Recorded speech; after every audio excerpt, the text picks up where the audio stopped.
Mengapa leluhur kita tidak menyebutnya sholat? Karena mereka tidak berbahasa Arab. Tapi bukan berarti mereka tidak berdoa. Mereka menyebutnya sembahyang, semedi, tirakat, ngiloroso, dan ingat, Tuhan dalam bahasa Arab disebut Allah, tapi dalam bahasa Jawa disebut Sang Hyang. Di Bali disebut Ida Sang Hyang Widhi. Di Batak disebut Mulajadi Nabolon. Di Sunda disebut Batara Tunggal. Tapi semua mengarah ke satu, Yang Maha Esa. Jadi kalau seseorang menyebut Sang Hyang atau Gusti, lalu Anda bilang dia tidak bertuhan, itu seperti orang Prancis bilang orang Indonesia tidak bertuhan karena tidak menyebut Dieu, Tuhan dalam bahasa Prancis. Saya mengatakan ini bukan untuk membantah agama manapun. Justru saya ingin kita semua, apapun agama dan kepercayaan kita, belajar melihat dengan rasa, kalau Anda sholat, lakukan dengan khusyuk, penuh cinta. Jangan menghina mereka yang caranya berbeda.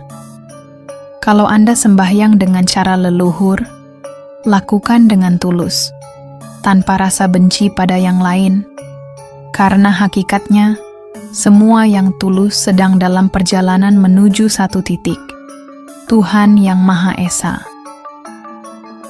Kadang saya merasa sedih.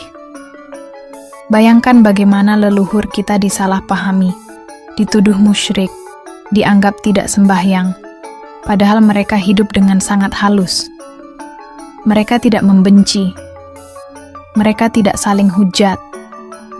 Mereka tahu cara menjaga keharmonisan dengan alam, dengan sesama, dan dengan yang tak kasat mata.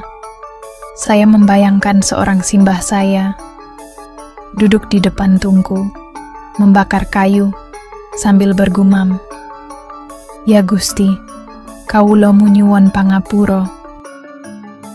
Bahkan suaranya tidak terdengar, tapi saya yakin Tuhan mendengarnya, dan saya yakin itu adalah sembahyang yang paling suci. Kadang kita lupa bahwa leluhur kita bukan hanya mewariskan budaya, tetapi juga hikmah. Di balik tarian tradisional, upacara adat, sesaji, hingga tembang macapat, semua itu bukan hanya tontonan, tapi juga bentuk doa, bentuk sembahyang yang sangat dalam.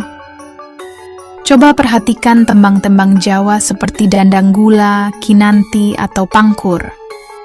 Di balik nadanya yang lirih dan lembut, tersembunyi ajaran hidup. Tentang bagaimana manusia harus hidup selaras, menjaga hati, menahan diri, dan tidak rakus. Semua itu bagian dari sembahyang.